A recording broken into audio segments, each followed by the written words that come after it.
우리 다시 한번 야고보서 5장 10절, 11절을 같이 한번 합독하고 말씀 시작하면 좋겠습니다. 같이 한번 읽겠습니다. 시작. 형제들아, 주의 이름으로 말한 선지자들을 고난과 오래 참음에 본으로 삼으라. 보라, 인내하는 자를 우리가 복되다 하느니 너희가 욥의 인내를 들었고 주께서 주신 결말을 보았거니와 주는 가장 자비하시고 긍휼히 여기시는 이시니라. 아멘. 예, 이번 주간부터 해서 수주간에 걸쳐서 그리스도인의 고난에 대해서 좀 성경을 통해서 살펴보도록 하겠습니다. 이 땅에 살고 있는 하나님의 백성들의 현실에는 여전히 고난이 존재하고 있고, 이 사실은 많은 신자들에게 있어서 왜 우리에게 여전히 고난이 있을까라는 의문 계속해서 찾아오게 되는 거죠. 과연 하나님은 전지전능하시고 또한 그리스도께서 그의 백성들의 죄악, 연약함, 질고를 십자가에서 다 짊어지시고 그 죄값을 다 치르셨다라고 분명히 이야기를 하는데, 왜 여전히 하나님의 백성들은 현실적으로 고난을 당하고 있는가? 이에 대해서 어떻게 이해를 해야 되고 어떻게 대처하는 것이 올바른 신앙인의 자세인가? 이런 부분에 대해서 성경을 통해서 성경에서 가르쳐주고 있는 진리를 바르게 이해를 해야 되겠습니다. 특히 내가 잘못을 하거나 죄를 지었기 때문에 따라오는 어려움과 고난, 이것은 충분히 이해가 가능하죠. 하나님께서 나를 경책하시고 바르게 서게 하기 위해서 이런 고난을 허락하신다, 이해할 수가 있습니다. 하지만 그렇지 않고 내가 특별한 잘못을 한 것이 없거나 또 하나님 앞에서 정말로 중심을 가지고 바르게 신앙생활을 하고 있는데 이런 경우에 다가오는 고난에 대해서는 이해하기가 상당히 어렵습니다. 하지만 성경은 우리가 잘못했을 때에 그 죄에 대해서 하나님께서 아들이기 때문에 바르게 살게 하기 위해서 경책하시는 그런 견책으로 고난을 허용하시는 부분에도 언급을 하고 있지만, 그렇지 않은 경우에도 하나님의 백성에게 고난이 찾아온다는 사실을 분명히 알리고 있습니다. 베드로전서 2장 19절에서 20절에 보니까 부당하게 고난을 받아도 하나님을 생각함으로 슬픔을 참으면 이는 아름다우나 죄가 있어 매를 맞고 참으면 무슨 칭찬이 있으리요. 그러나 선을 행함으로 고난을 받고 참으면 이는 하나님 앞에 아름다우니라. 그러니까 잘못이 있어가지고 경책을 받는 그런 고난도 있지만, 우리가 바르게 살고 또 우리가 선을 행하고 하나님 앞에 바르게 있는데도 불구하고 고난이 있다라고 이야기를 합니다. 그럴 때 참으면 그것이 오히려 아름답다라고 이야기를 합니다. 하나도 아름답지 않죠, 우리 입장에서 본다면. 그래서 우리가 잘못하기 때문에 고난을 당하기도 하지만 선을 행하는데도 불구하고 고난은 찾아오는 것입니다. 그것을 성경도 분명히 알리고 있습니다. 하나님이 살아계시고 전지전능하시고 모든 것을 다 주관하신다면 하나님께서 그 상황을 허락하셨다는 의미인데, 왜 하나님께서 이런 부당한 고난을 이 땅에 그의 백성들에게 허락하시는가? 정말 하나님이 우리를 사랑하신다면 이런 문제를 바르게 해결해 주시고 바로 잡아주셔야 하는 것이 아닌가라는 생각을 하게 되는 거죠. 그래서 이런 질문은 하나님께서 어딘지 모르게 불공평하게 행하신다라고 하는 이런 공격 같은 질문이기도 합니다. 하나님 왜 이러세요? 하나님 왜 도대체 이러십니까? 일면으로 본다면 공격이 아니라 당연히 우리가 가질 수 있는 합리적이고 당연한 요구고 부르짖음이기 때문에 자연스럽게 우리들이 품을 수 있는 생각이라고 볼 수도 있습니다. 하지만 이런 의문은 하나님께서 선하시고 전능하다라고 하는 것을 우리가 믿기 때문에 품을 수 있는 의문인 것입니다. 만약 하나님이 전능하지도 않고 하나님이 선하지 않다라고 하면 굳이 의문 자체를 할 필요가 없는 것이죠. 왜 하나님은 고난을 허락하시는가? 특히 왜 하나님은 의인이 이 땅에서 부당한 고난을 당하도록 하시는가? 먼저 우리가 인지해야 될 부분은 고난이라고 하는 것은 pain, 그냥 단순한 고통과는 다르다는 것입니다. 고통은 보통 좋은 것이라고 이야기합니다. 왜냐하면 그 고통을 통해서 우리는 육신의 건강을 유지할 수 있기 때문에 그렇습니다. 고통은 우리에게 아픔을 주지만 실제로 이 고통이 있기 때문에 우리는 육체의 반사신경 그리고 육체의 조화 이런 부분들을 훈련되고 우리가 바르게 육체를 사용할 수 있도록 가르쳐 준다라고 이야기를 합니다. 필립 얀시라고 하는 사람이 저수로 한 Where is God when it hurts? 내가 아플 때 하나님은 과연 어디 계시냐라고 하는 이 책을 보면 인체의 고통을 감지할 수 있는 조직이 육체에 있기 때문에 육체가 바른 기능을 하기 위해서 굉장히 이게 중요한 역할을 한다라고 자세하게 밝히고 있습니다. 만약에 우리가 육체의 고통을 감지하지 않으면 문둥병자 같은 경우에 몸을 혹사하고 몸에 고통을 당하고 있는데도 알지 못하기 때문에 더 많은 육체가 망가지게 된다는 거죠. 우리가 실제로 고통이 오기 때문에 몸을 조심하게 된다는 겁니다. 우리가 무리하게 걷고 무리하게 뛰고 이러면 관절이나 근육에 심한 고통이 오기 때문에 내가 지금 더 이상 몸을 무리하게 움직이면 안 되겠구나라는 걸 감지하고 몸에게 휴식을 취하고 움직인다는 거죠. 안 그러면 우리도 모르게 몸을 혹사해서 사실은 나중에는 쓸 수 없을 지경으로 전부 다 파괴되고 망가진다는 것입니다. 따라서 고통 때문에 우리는 조심스럽게 행동하게 되고 무리한 압박이 가하지 않도록 우리 스스로를 밸런스 있게 조절하게 돼서 우리 건강을 유지할 수 있다는 것입니다. 하나님은 우리 몸에 고통을 감지할 수 있는 신경 조직을 만들어 주셔서 우리 몸이 건강하게 유지하도록 하시는 겁니다. 따라서 일면으로는 고통은 아프지만 사실은 우리에게 유익하고 좋은 것입니다. 하지만 이런 고통과는 달리 이 땅의 악으로 인해서 악한 자들 또 이 땅에 행해지고 있는 죄악으로 인해서 겪게 되는 고난이라고 하는 것은 이런 고통과는 전혀 다른 질문을 일으키게 되는 겁니다. 왜 별다른 이유 없이 임의적으로 이런 고통이 내게 오고 또한 악한 자들이 일부러 행하는 테러라든지 아니면 살인이라든지 강간이라든지 폭행이라든지 이런 악인들에 의해서 자행되는 고통이 왜 이 세상에 존재하게 하시는가 하는 거죠. 왜 하나님은 그런 것들을 다 보고 계시면서도 특히 그들의 백성에게 행해지는 이런 악한 자들의 행위를 전혀 제어하거나 막아주지 않는 것입니까? 왜 이런 것을 과연 허용하시냐는 거죠. 성경에서 그래서 고난을 이야기할 때는 단순히 고통을 말하지는 않습니다.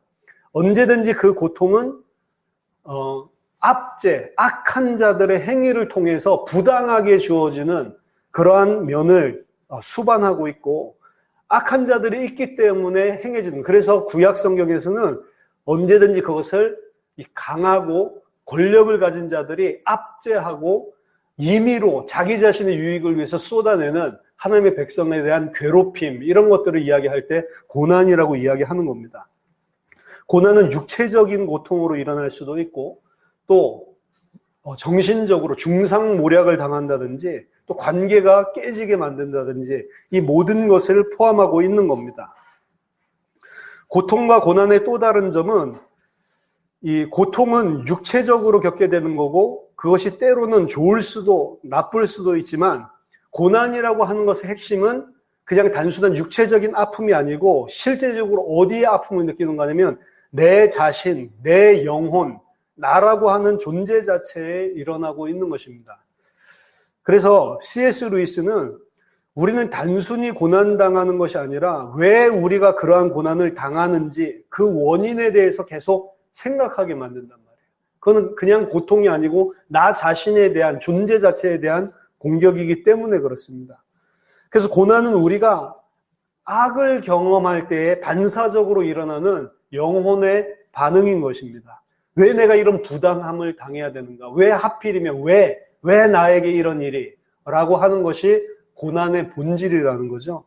따라서 이러한 고난은 다른 사람으로부터 우리 자신이 격리되어지고 압제되어지고 희생양이 되고 차별당하고 증오를 당하고 배반당하고 버림당하고 왕따당하고 이런 인간으로서 마땅히 받아야 될 대우를 관계면에 있어서 대우받지 못할 때에 경험하게 되는 겁니다.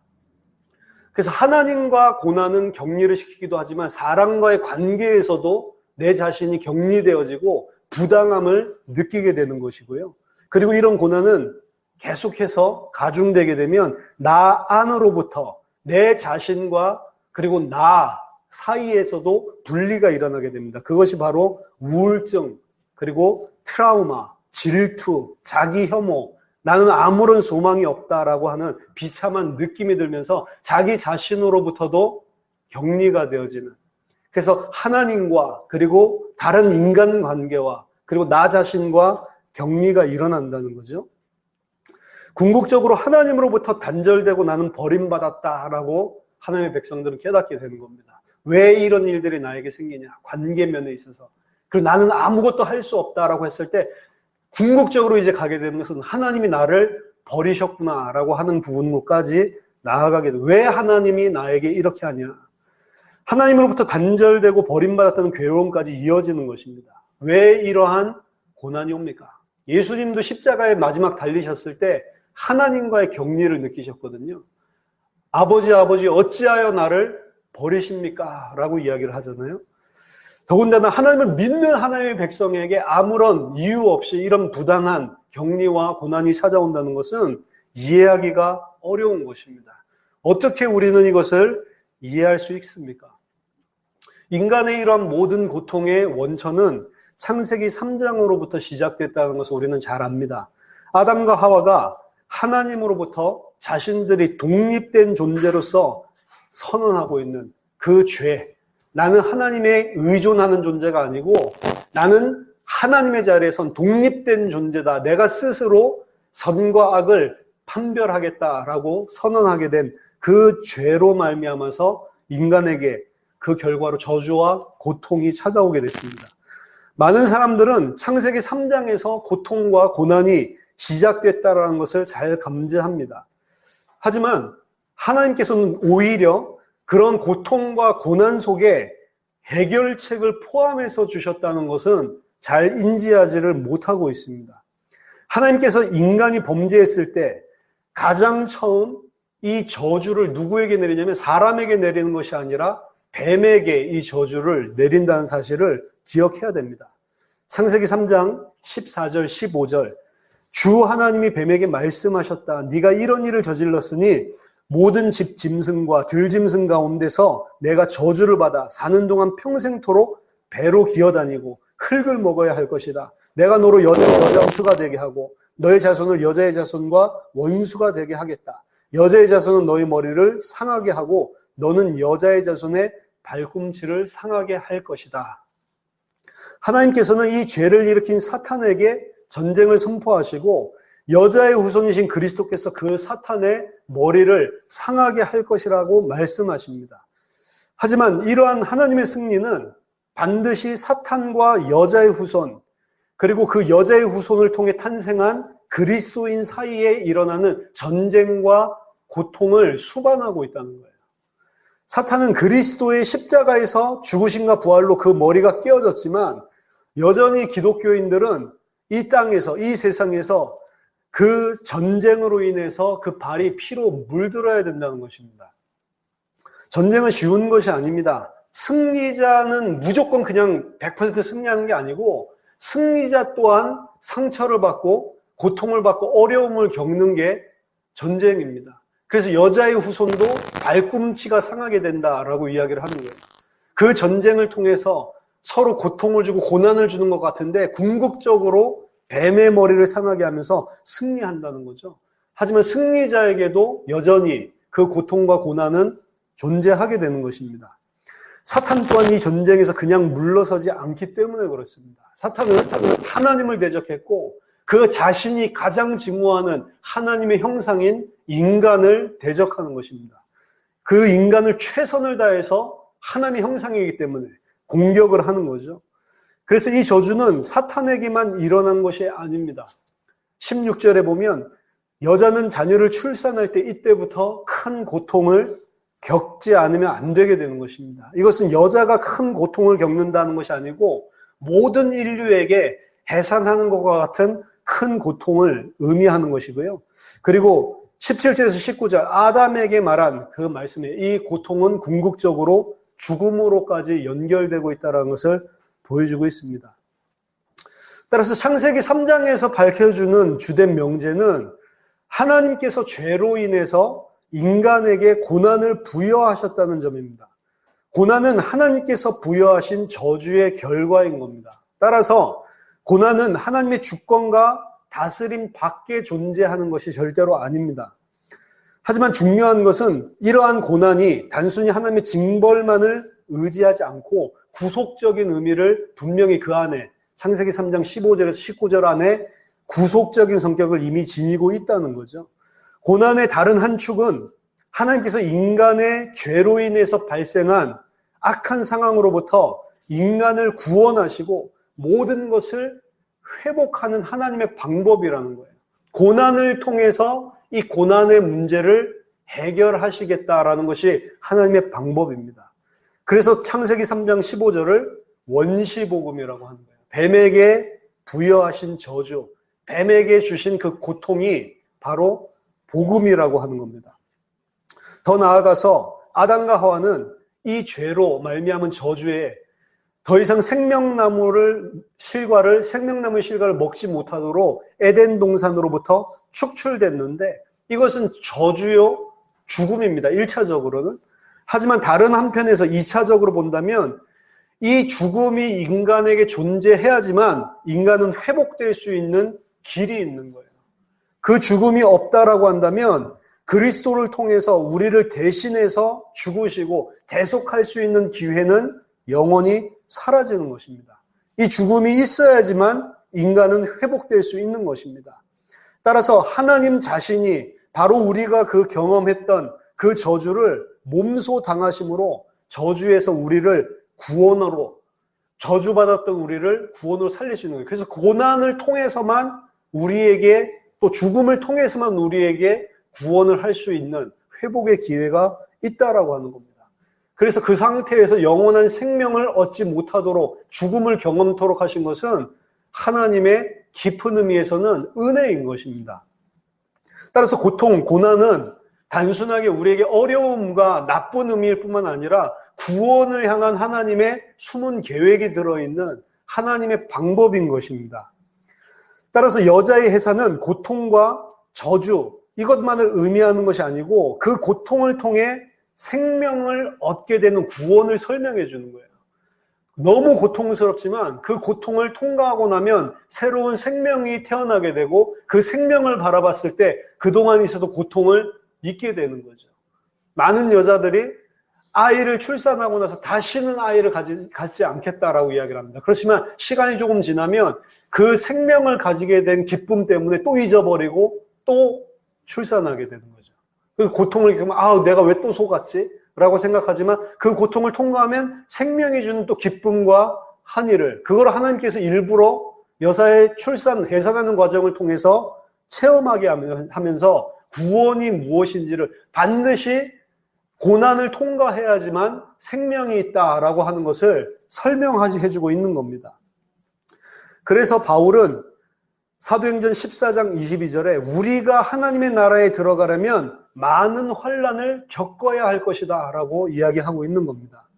따라서 고난은 부분적으로는 죄로 말미암은 저주의 결과이지만 다른 한편으로는 죄를 해결하는 해결책이 되는 것입니다. 물론 고난은 나쁜 것입니다. 하지만 하나님은 그것을 선으로 바꾸실 수 있는 분이시고 선으로 바꾸시는 분이다라고 이야기합니다. 요셉이 형들의 악으로 인해서 애굽에 팔렸지만 창세기 50장 20절에 당신들은 나를 해하려 하였으나 하나님은 그것을 선으로 바꾸사 오늘과 같이 많은 백성의 생명을 구원하게 하시려 하셨다라고 고백을 하고 있습니다. 따라서 고난은 인간으로 하여금 지금 뭔가가 잘못되어 있구나라고 하는 부분들을 깨닫게 되고 뭔가 이것을 바로잡아야 된다라고 하는 인식을 전달해주는 사실은 유일한 방법인 것을 알 수 있습니다. 고난을 통해서 궁극적으로 죄에 대해서 깨닫게 되고 뭔가 여기서 구원받지 않으면 안 된다라고 하는 인식을 사람에게 허락해 주는 게 고난이거든요. 그리고 그러한 고난 때문에 우리는 하나님과의 바른 관계 그리고 이웃과의 바른 관계에 대해서 생각할 수 있는 기회를 가지게 되는 겁니다. 하지만 아무리 그렇다 하더라도 어떻게 하나님께서 이러한 고난을 허락하실까라고 생각되는 일들이 우리에게는 수없이 너무 많이 일어나는 거죠. 아무런 잘못이 없는 어린아이가 성폭행을 당하고 죽임을 당하는 예가 많습니다. 그거는 이 아이가 뭐를 잘했다 안 했다를 떠나서 왜 이런 일이 생기지라고, 내가 당사자가 아닌데도 이런 생각이 든다면 내가 그러한 일들을 겪는 당사자, 나 가장 가까운 가족이라든지 친족이 이런 일을 겪었을 때는 그 생각하는 것들을, 그 고난에 대한 의무는 사실은 상상을 초월하는 거죠. 열심히 살던 한 가장이 자신이 뭘 잘못해서 죄를 지어서가 아니고 테러리스트에 의해서 자살폭탄 테러를 당해서 죽고 그 가정이 완전히 무너지게 된다든지, 혹은 교회를 그렇게 신실하게 섬기던 성도가 새벽기도 가던 길에 강도를 만나서 살해를 당하고 그 두 부부가 죽음으로 그 자녀들은 고아가 된다든지, 이러한 케이스들이 우리 주변에 있다니까요. 왜 하나님께서 이렇게 하시는가? 하나님은 과연 이런 고난을 정당화하실 수 있는가라고 생각되는 부분들이 많은 겁니다. 왜 이런 일을 허락하십니까? 왜 그렇게 하셨어요? 왜 나에게 하필이면 이런 일이 벌어지는가요? 여기에 대해서 학자들은 세 가지로 크게 대답을 합니다. 첫 번째는 유대인 라빈 쿠시너라고 하는 사람이 When bad things happen to good people, 나쁜 일이 선한 사람, 좋은 사람들에게 생길 때라고 하는 책을 썼는데, 이 책이 미국에서 밀리언 셀링을 했습니다. 엄청나게 히트를 쳤단 말이죠. 쿠시너는 여기서 나쁜 일이 선한 사람에게 생길 수 있는 경우에 대해서 하나님과 관계해서 일을 썼는데, 뭐라고 결론 짓냐면, 하나님은 이러한 일들, 세상에서 행해지는 이러한 악과 그로 말미암아서 발생되는 고난을 바로 잡을 수 있는 능력이 없는 분이다라고 결론을 내립니다. 이게 베스트셀러란 말이에요. 그래서 쿠시너는 이 세상은 원래 악하고 원래부터 그런 원리로 돌아가는 세상이다. 그리고 하나님은 그것을 바로잡을 수 있는 능력 있는 그런 분이 아니시다. 하나님은 그런 고통이 당연히 존재하는 이 세상에 우리 옆에서 그것들을 충분히 같이 공감하시고 같이 아파하시고 같이 우리 옆에서 늘 울어주시는 그런 친구다라고 이야기를 합니다. 그래서 하나님께서는 이 일을 어떻게 할 수 없기 때문에 하나님의 능력 밖의 일이고, 하나님도 그것을 너무나 우리와 똑같이 가슴 아프게 우리 옆에서 고민하고 아파하신다라고 이야기하는 거예요. 베스트셀러가 이게 어떻게 될 수 있냐? 하나님은 아무런 책임이 없다라고 하나님에게 돌파구를 내주고, 도리어 그분은 우리의 좋은 친구가 된다는 이야기를 하니까 하나님을 믿고 하나님을 인정하는 사람의 입장에서는 편한 거예요, 이게. 그래, 하나님도 어떻게 할 수 없으셔서 그걸 그냥 내버려 두고 계시는 거야. 하지만 하나님은 그것 때문에 나를 충분히 이해하시고 나로 인해서 같이 괴로워하시는 너무 가까운 나의 친구, 내 마음을 알아주는 유일한 분이야. 이런 걸로 위안을 삼는다는 거죠. 과연 성경에서 말하는 하나님은 이렇게 무능하신 분입니까? 그걸 할 수 없어서 어쩔 수 없이 우리처럼 아파하는 우리와 같은 그런 수준입니까? 세상에서 일어나고 있는 이런 고난과 혼돈을 제어할 수 없는 분입니까? 쿠시너가 말하고 있는 이 해결책은 성경에서 보여주는 절대 주권자 하나님과는 전혀 거리가 먼 것이죠. 두 번째 해결책은 창조주 하나님은 결코 좋은 분이 아니라고 결론 내리는 겁니다. 이것이 바로 2세기에 있었던 영지주의자들의 결론이에요. 하나님은 창조주 하나님과 신약에서 구원의 하나님이 다르다라고 이 사람들은 이야기를 합니다. 그래서 창조주 하나님은 악한 자라고 이야기를 하는 거예요. 그리고 우리를 구원하신 신약의 하나님은 좋은 분이라고 이야기를 해서 구약 성경에 있는 이 창조주 못된 하나님에 대한 이야기들 다 찢어버리고 신약 성경에 우리를 사랑하시는 이 새로운 하나님, 구원의 하나님을 이야기하는 것입니다. 하지만 신명기 32장 4절에서도 이야기하고 있지만 구약 성경 곳곳마다 창조주 하나님은 선하신 분이라고 계속해서 증거하고 있단 말이에요. 그리고 만약에 우리가 그 하나님을 나쁜 분이라고 이야기를 한다면 그 판단 기준은 하나님이 아닌 우리 자신이 하나님 밖에 있는 다른 기준을 가지고 하나님을 판단하는 거잖아요. 결국에는 그게 선악과를 먹은 그 인간의 죄를 또한 우리가 짓고 있다는 것을 증명할 뿐입니다. 우리가 선악을 판단할 때 하나님 자신으로 판단을 하는 것이지 내 생각으로 판단하는 게 아니죠.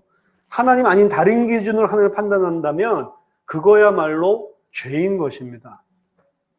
세 번째 옵션은 우리에게도 자주 일어나는 건데 고난 자체가 존재한다는 것을 현실을 부정하는 것입니다. 이것이 크리스천 사이언스나 그리고 불교 혹은 현실을 도피하려고 하는 사람들 속에 일어나는 생각입니다. 그 접근 방법은 고난은 단지 허상일 뿐이다 라고 이야기를 하는 겁니다. 우리가 당하는 고난이라는 것은 실제로는 존재하지 않는다. 실상은 그것이 고난이 아닌데 우리가 그렇게 느끼고 감지하기 때문에 고난인 줄 착각하고 있는 것이다. 그래서 우리는 이 허상을 실상으로 대체해야 된다라고 주장을 하는 겁니다. 하지만 감사하게도 고난이 존재하지 않는 척하는 그런 강력한 상상, 허상을 가지고 살아갈 수 있는 사람은 세상에 거의 없다는 거죠. 그 훈련을 통해서 계속 이건 허상이야, 허상이야. 즐거운 건데 너가 스스로 그렇게 느끼는 거야 라고 자기 최면을 거는 거죠. 이게 정신으로. 그게 이제 뉴에이지 운동이고 그리고 크리스천 사이언스에서 주장하고 있는 고난을 대처하는 방법입니다. 실제로 존재하는 고난을 없는 척 해야 되고 우리도 그런 것이 많죠. 아, 이거는 감사한 일이야. 너무 좋은 일이야 라고 생각하는데 속으로는 아파. 근데 입으로는 죄를 짓지 않기 위해서 꼭 참고 아니 너무 좋은 거야. 근데 안에서 하나도 안 좋죠. 좀 이따 보겠지만 그런 것 자체는 하나님을 전혀 기쁘게 하지 않습니다. 고난이 있는데 고난이 없는 척하고 그것이 믿음이라고 강조할 때에는 실제 고난을 겪는 사람은 더 큰 고통을 그 속에서 겪게 되는 겁니다. 그래서 이거 좋은 거야, 좋은 거야 우리가 강요한다고 해서 그게 좋은 게 되지 않는단 말이에요. 그래서 그게 좋지 않고 막 힘들어하는 내가 믿음 없다라고 계속 쏘아붙이면 그것 때문에 또 다른 고통이 찾아온단 말이에요. 이러한 거짓 믿음을 강요받은 신자는 자신이 고통스러워하는 것 자체를 이제 죄스러워하기 시작을 하고 그것을 감추기 위해서 아닌 척하죠. 믿음 좋은 척 하지만 실제로 속에서는 그로 인해서 더 큰 고통이 가중될 뿐입니다. 따라서 이런 세 가지 해결책은 성경에서 제시하고 있는 것과는 전혀 다른 해결책이라고 하는 겁니다. 실제로 우리가 겪는 고통을 단지 심리적인 고통이라고 주장하는 것은 불교에서 주장하는 것과 다르지 않은 것입니다. 왜 우리에게 고난이 오는가? 이 질문은 언제든지 하나님이 계시고 그 하나님이 절대 주권을 가지고 계시고 모든 것을 섭리하고 계신다라는 사실을 상정하고 있는 것입니다. 하나님이 만약에 그런 하나님이 없다면 왜 이런 질문 자체가 사실은 쓸모없는 거죠. 그냥 임의적으로 우리 생활 속에서 어쩌다가 생긴 일을 가지고 왜 이렇게 생각하지는 않거든요. 하나님이 모든 것을 주관하고 전능하시다는 것을 아는 성도만이 던질 수 있는 질문이 왜라고 하는, 왜 이런 고난이 나에게 오는가라고 하는 질문인 것입니다.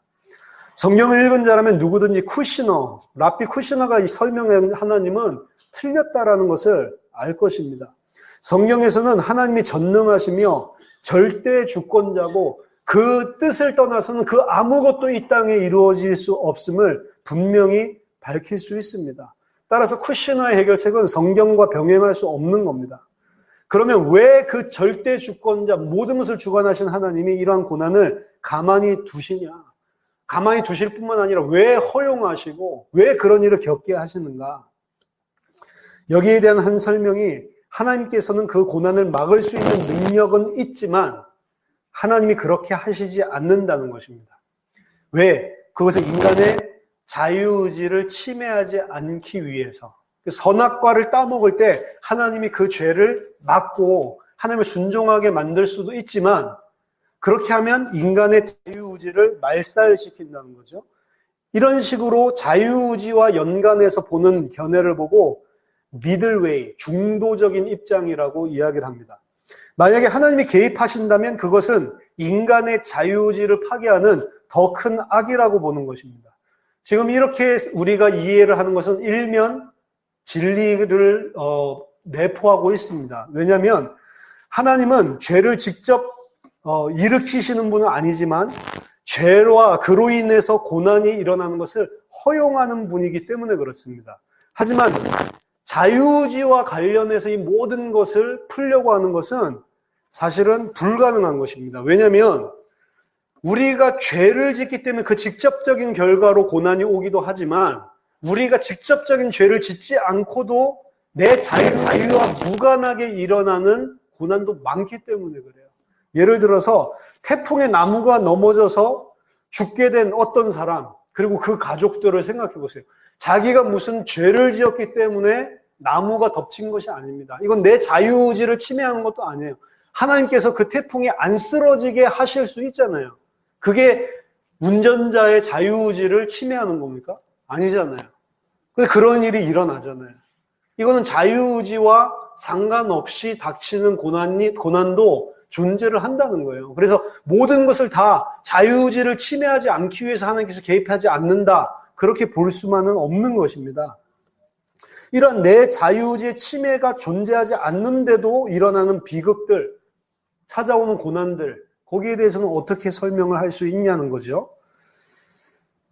그리고 또한 자유의지의 보호를 위해서 하나님께서 전혀 사람들의 이러한 고난과 고통에 개입을 하지 않는다고 한다면 왜 그렇게 많은 시편 기자들은 압제자들의 행악에 하나님께서 개입하셔서 그들을 치시고 우리를 변호해달라고 왜 그렇게 간절히 간구하고 있습니까? 만약 하나님이 그런 일에 개입하지도 않고 그런 악을 제어하지도 않는 분이시라면 이런 기도 자체가 성경에 있다는 것은 말이 안 되는 거죠. 이런 기도 자체가 성립되지 않는 거고 아무짝에도 쓸모없는 것이기 때문에 그렇습니다. 하지만 성경에서는 그 모든 일들조차 하나님의 손안에 있고 하나님의 절대의 주권을 인정하고 있으면서도 그 일에 개입해달라고 간구하는 거예요. 이거는 자유의지를 침해하는 게 아니란 말입니다. 따라서 성경의 저자들은 굉장히 솔직하게 자신들의 고난에 대해서 대하고 있다는 거예요. 그들은 그러한 고난을 허락하신 절대주권자 하나님의 성품에 잠시이긴 하지만 의문을 품기까지 합니다. 그리고 하나님이 불공평하시다. 어떻게 하나님이 이렇게 할 수 있냐라고 비판하고 대들기까지 하는 것입니다. 잠언서 16장 9절에 보면 사람이 마음으로 자기의 길을 계획할지라도 그의 걸음을 인도하시는 이는 여호와이시다. 성경 저자는 인간의 자유의지가 어떠한 방식으로든지 하나님의 결정을 침해할 수 없다는 것을 분명히 말하고 내가 계획하더라도 하나님이 이룬다니까요. 내 자유의지대로 되는 게 아니잖아요. 이사야서 45장 7절 보니까 나는 빛도 짓고 어둠도 창조하며 나는 평안도 짓고 환난도 창조하나니 나는 여호와라. 이 모든 일들을 행하는 자니라. 여호와 하나님께서 환난도 창조한다라고 분명히 밝히고 있습니다. 시편 60편 3절에 주께서 주의 백성에게 어려움을 보이시고 RSD 버전 보면 어려움으로 고난당하게 만드시고 분명하게 이야기하고 있습니다. 비틀거리게 하는 포도주를 우리에게 마시게 하셨나이다. 시편 기자는 하나님이 바로 그 고난을 주신 근원자로 이해하고 있는 것입니다.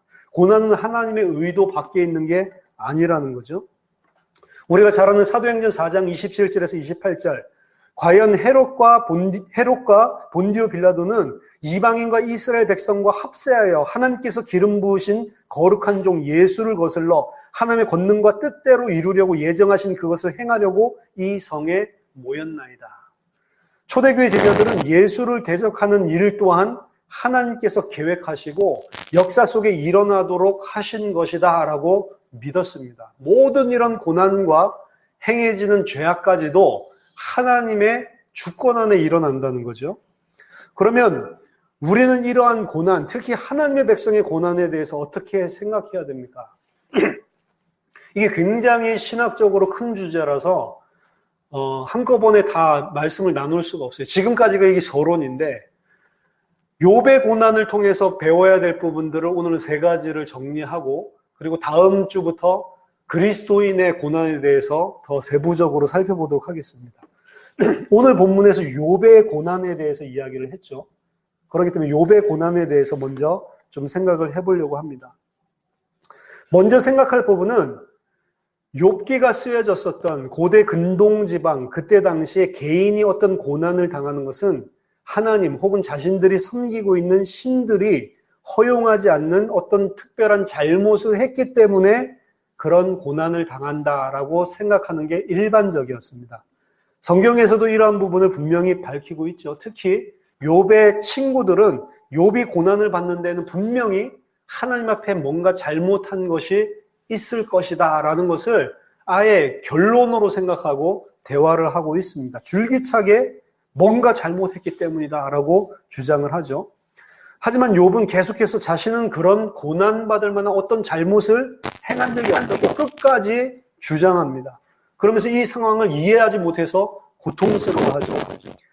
욥기를 통해서 우리가 고난에 대해서 배울 점이 한 3가지 정도로 오늘 이야기를 나누려고 합니다. 첫 번째는 하나님은 하나님 자신의 영광과 우리에게 선을 베풀기 위해서 고난을 허용하시는데 우리는 왜 하나님께서 그렇게 하시는지 모든 경우를 다 구체적으로 명확히 알 수 없다라고 하는 점입니다. 우리는 하나님처럼 지혜롭고 하나님처럼 모든 것을 다 알지 못한다는 거죠. 그것을 우리는 욥기를 통해서 분명히 배워야 됩니다.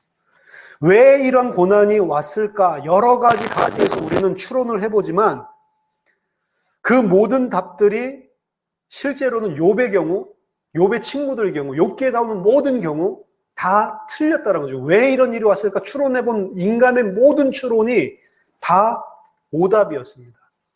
욥 또한 결국에 가면 왜 이런 고난을 하나님께서 허용했는지 답을 얻을 줄로 알고 계속 하나님께 간구를 했는데 욥기를 읽고 나면은 사실 우리 말미에 가서 하나님이 명확하게 왜 이것을 허락했어?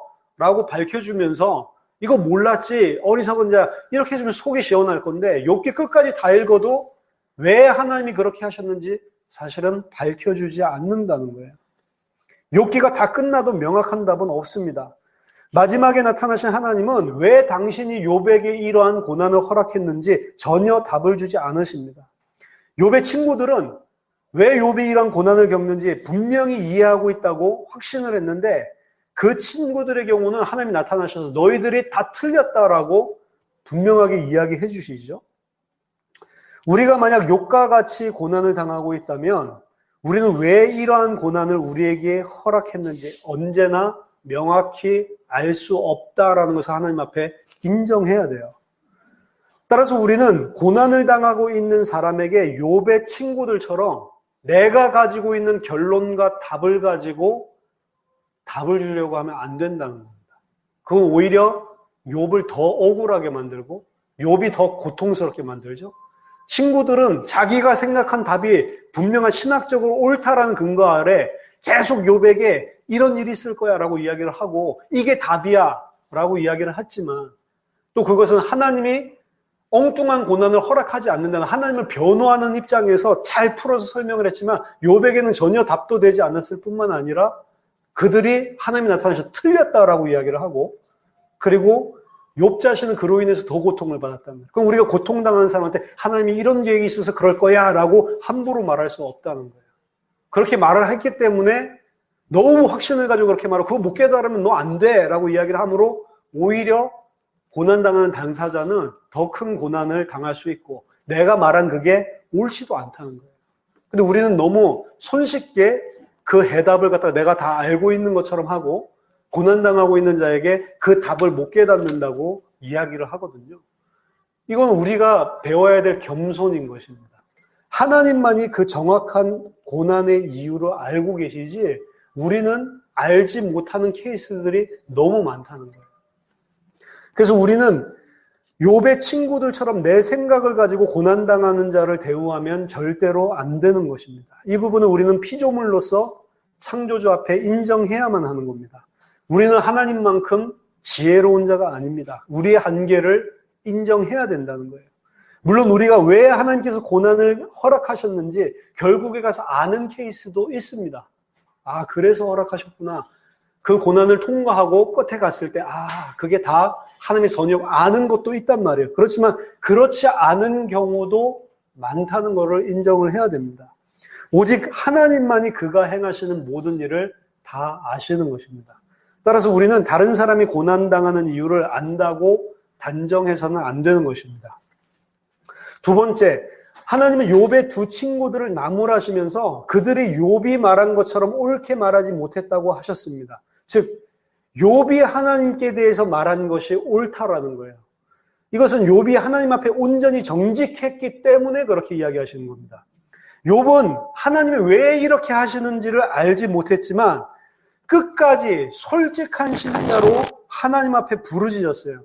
따라서 오늘 본문에서 야고보가 욥을 오래 참음과 인내의 본으로 소개하고 있는 거예요. 물론 욥은 오래 참음과 경건에 있어서 그렇게 대단한 본을 보여준 사람이 아닙니다. 욥기를 읽어보면 처음에는 단순한 불평과 왜 이런 일이 나에게 생기지? 혼란으로부터 시작했다가 나중에는 이런 일을 행하는 하나님이 뭔가 불의한 거 아니야? 라고 하나님을 비난하는 자리까지 가게 됩니다. 그렇기 때문에 욥이 그렇게 경건을 보여주는 본은 아니라고요. 근데 왜 야고보는 욥을 칭찬을 합니까? 비록 그가 하나님에게 불평을 하고 하나님을 결국에 비난까지 했지만 그는 줄기차게 이 일을 이해하려고 하나님한테 매달렸기 때문에 그렇습니다. 하나님이 답하실 때까지 끝까지 끈질기게 하나님 앞에 부르짖었어요. 이것은 아이가 부모님을 절대적으로 신뢰할 때만 나타나는 현상입니다. 하나님의 자녀로서 하나님의 신실하심을 의심하게 될 만한 상황을 딱 부딪혔을 때 하나님을 다시 신뢰할 수 있기를 원해서 끝까지 매달리는 거죠. 이 신뢰를 회복할 때까지 고난 속에서도 끝까지 포기하지 않고 하나님께 매달렸다라는, 강구했다라는 점이에요. 그것이 욥이 보여준 인내요 오래 참음입니다. 대부분의 경우 욥의 친구들처럼 내가 뭔가 잘못해서 그랬겠지 뭐, 내가 알지 못하는 뭔가 죄가 있겠지라고 생각하면서 하나님 앞에 진실되게 고난을 맞이하지 않고 그냥 지나가려고 할 때가 대부분입니다. 욥의 친구들은 이로 인해서 오히려 하나님께 꾸짖음을 당했고요. 반대로 욥은 자신이 그냥 잘못한 게 있겠지, 잘못한 척하면서 상황을 마무리하려고 하지 않았고 하나님의 신실하심을 정말로 다시 찾아내고 끝까지 그걸 찾아내고 그것이 자기 마음속에 회복되기를 위해서 솔직하게 하나님께 매달렸기 때문에 칭찬받는 겁니다. 우리는 하나님 앞에 솔직해야 됩니다. 그래서 정말로 마음속으로부터 이해되지 않는 것은 이해되지 않는다고 끝까지 부딪혀야 되는 거예요. 아까 전에 말한 것처럼 고난인데 이거 고난 아니야. 고난이 있는데 그걸 허상이라고 생각하고 고난 아니야 꾹꾹 참는 거는 내 속에서는 실제로 이해가 되지 않았기 때문에 언젠가는 한계가 폭발하게 되는 거예요. 그리고 그걸 하나님은 그렇게 포장하는 거짓 믿음을 좋게 봐주지도 않는다는 거예요. 하나님은 우리가 아무리 그런 척해도 내 마음속 깊은 곳을 알고 계십니다. 우리는 하나님 앞에서 그런 척하는 것이 아니라 솔직하게 나가야 되고 그것이 하나님 앞에 하나님의 신실하심을 정말로 인정하고 다시 배울 수 있을 때까지 계속 하나님 앞에 매달려야 되는 거예요. 그냥 속고 하나님을 속이고 내 자신이 그런 척하고 넘어가서는 우리 자신의 영적인 성장이 없는 것입니다. 욥은 결국에 끝까지 부딪히면서 왜 그런 이유가 왔는지 아직 명확하게 하는 답은 주지 않았지만 하나님의 신실하심과 하나님 앞에 무릎 꿇음이 결국에는 욥의 마지막 모습이란 말이에요.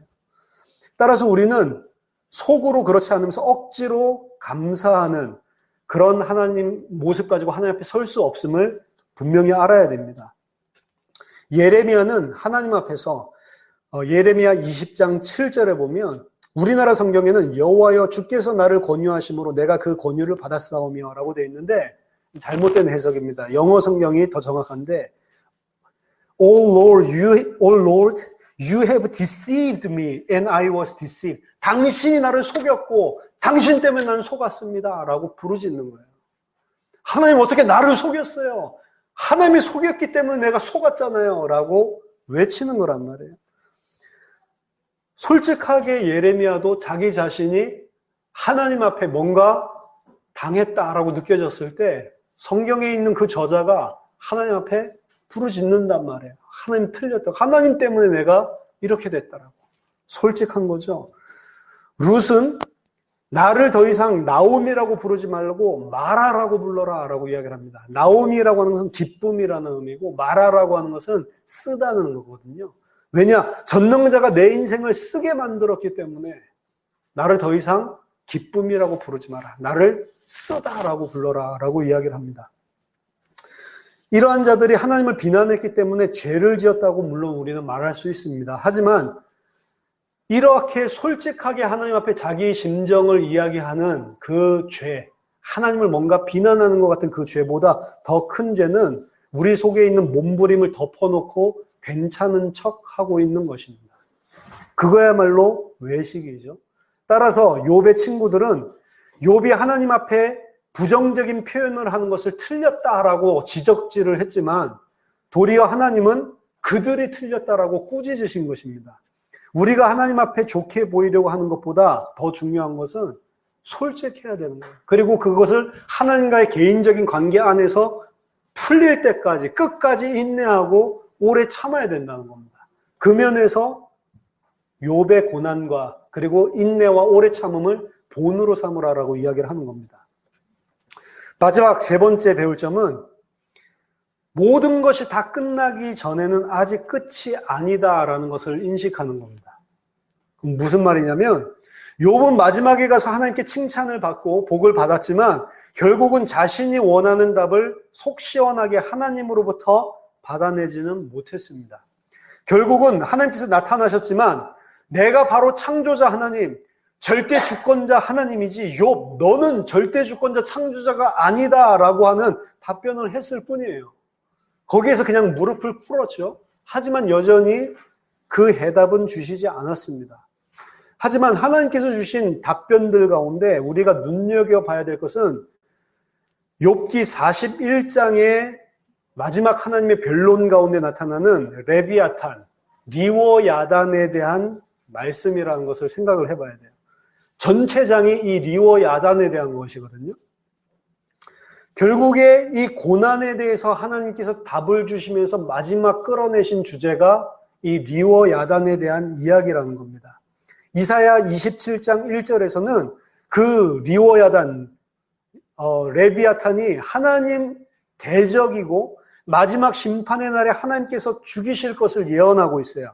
이사야 27장 1절에 보니까 그날이 마지막 날, 심판날입니다. 여호와께서 그의 견고하고 크고 강한 칼로 날랜 뱀 리워야단 곧 꼬불꼬불한 뱀 리워야단을 벌하시며 바다에 있는 용을 죽이시리라. 이게 리워야단인데 용, 계시록 12장 9절 10절에서는 이 대적이 바로 용이고 옛뱀이고 사탄이라고 이야기를 하고 있죠. 결국에 하나님께서 마지막에 이 사탄을 벌하실 것인데 이 욥의 고난에 대해서 하나님께서 말씀하시는 마지막에 한 장 전체를 이 리워야단에 대한 것으로 마무리를 짓고 있단 말이에요. 바로 욥기 1장 2장에서 욥에게 고난을 몰고 온 그 사탄에 대한 것을 마지막 하나님의 변론에서 이야기를 또다시 끄집어내서 하고 있는 거죠. 욥기서 41장 34절 보니까 리워야단은 모든 높은 자를 내려다보며 모든 교만한 자들에게 군림하는 왕이다라고 욥기는 밝히고 있습니다. 욥기 41장은 리워야단이라고 하는 이 혼돈의 세력이 얼마나 강력한지를 보여주고 있고 그것은 하나님만이 다스릴 수 있고 하나님이 그 능력으로 그를 제어하시는 분인 것을 분명히 밝히고 있습니다.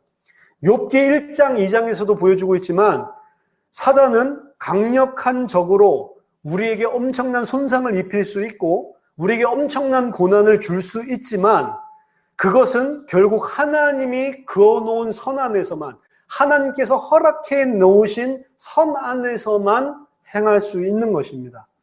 그리고 마지막에 가서는 하나님께서 완전히 그를 멸하시고 승리하실 것을 성경은 이야기하고 있습니다. 시편 34편 19절을 보니까 의인은 고난이 많으나 여호와께서 그의 모든 고난에서 건지시는도다. 반드시 하나님은 완전한 공의를 마지막 날에 우리에게 가져다 주신다는 거죠.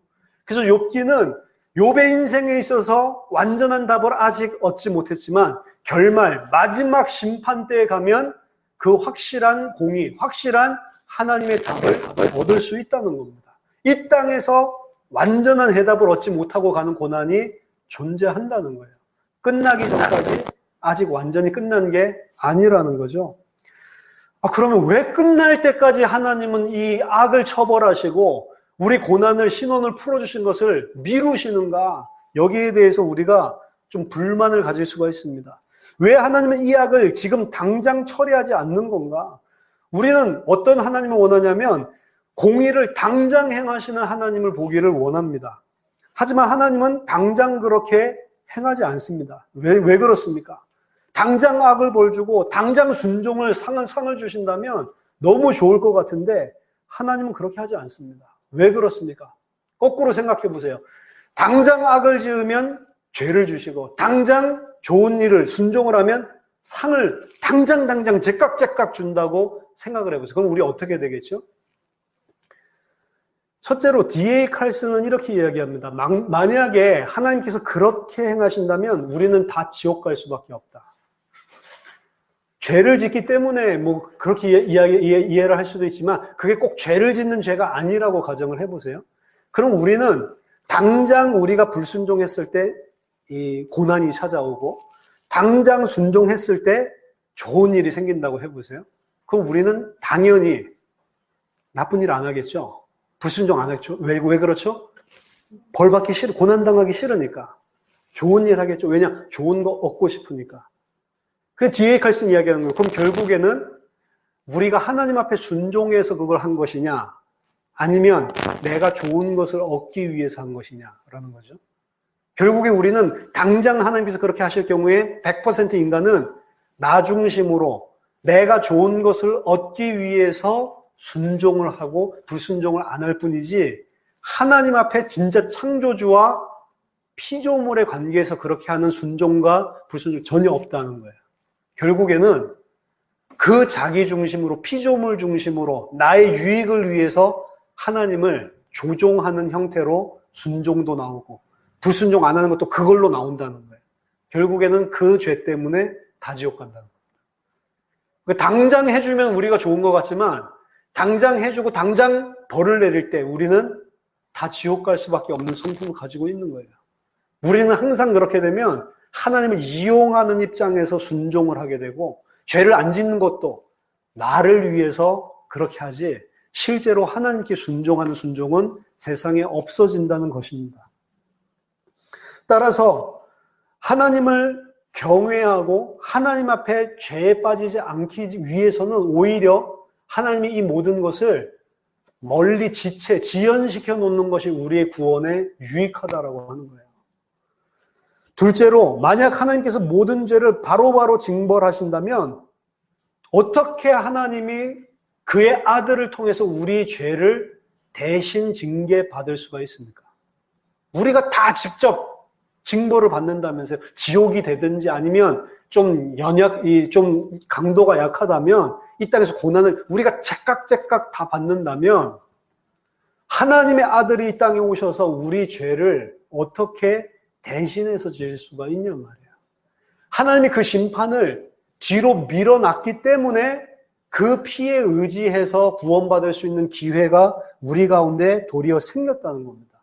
그래서 베드로후서 3장 9절에 주께서 일하지 않는다고 막 비웃고 조롱하고 불멸하는 사람들에게 오히려 주께서는 오래 참으셔서 누구든지 멸망하지 않고 다 회개하게 이르기를 기다리고 계시는 것이다 라고 이야기를 하는 겁니다. 우리에게 기다려주셨기 때문에 우리는 그리스도를 믿고 그 믿음으로 인해서 의롭다 칭함을 받을 수 있는 기회가 생기는 거예요. 안 그러면은 그 누구도 그리스도로 인해 구속받을 수 없는 것입니다. 따라서 하나님께서 징벌을 늦추시고 하나님께서 상급을 늦추시는 것을 우리는 이상하게 여길 것이 아니고 우리를 구원하시기 위한 하나님의 은혜라고 보는 것입니다. 그래서 아담을 찾아가셨을 때 바로 죽이지 않고 아담에게 살아날 수 있는 기회를 주시는 거예요. 하나님 앞에 피제사를 드리고 하나님 앞에 그 은혜를 간구할 수 있는 기회를 주신 것입니다. 바로 육신의 죽음으로 징벌하신다면 더 이상 구원의 찬스는 없는 거죠. 욥기 13장 15절에서 욥은 엄청난 고백을 합니다. 그가 나를 죽이실지라도 나는 그에게 소망을 두노라. 이것도 우리나라 성경 보면 잘못되어 있는데요. 이게 원래 표현입니다. 하나님이 나를 죽이실지라도 나는 그에게 소망을 두노라. 하나님은 나를 죽이시는데 어떻게 하나님께 소망을 둔다고 욥이 이야기를 합니까? 욥기서 19장 25절 26절 보면 내가 알기에 나의 대속자가 살아계시니 마침내 그가 땅 위에 서실 것이라. 내 가죽이 벗김을 당한 뒤에도 내가 육체 밖에서 하나님을 보리라.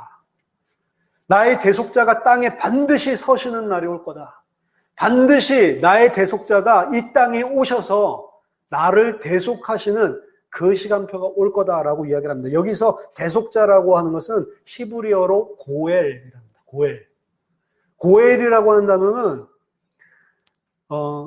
룻기서에서 나오는 기업 물을 자를 보고 고엘이라고 하는 거예요. 보아스가 룻의 고엘이 돼서 대신해서 대가를 지불하고 그리고 그 기업을 이어받을 수 있도록 찬스를 주는 거죠. 룻을 구원한 것입니다. 대가를 치르고 룻을 구원하고 룻이 그 기업을 이어받을 수 있도록 그걸 보고 고엘이라고 하는 거예요. 바로 우리의 고엘은 친족만이 고엘을 할 수 있거든요. 우리의 친족, 우리의 맏형이신 예수 그리스도를 의미하는 겁니다.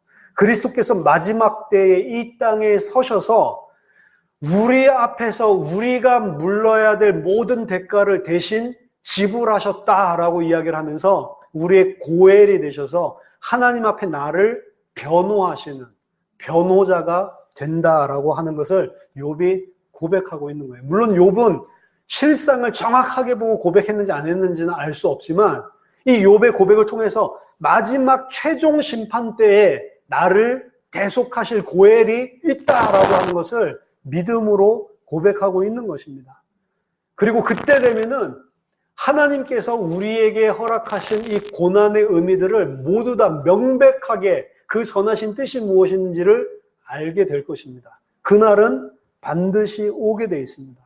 따라서 그 날이 올 것을 알기 때문에 그 날을 바라보면서 우리는 이 땅에서 내가 지금 당장 이해할 수 없는 고난을 인내로 이길 수 있는 거예요.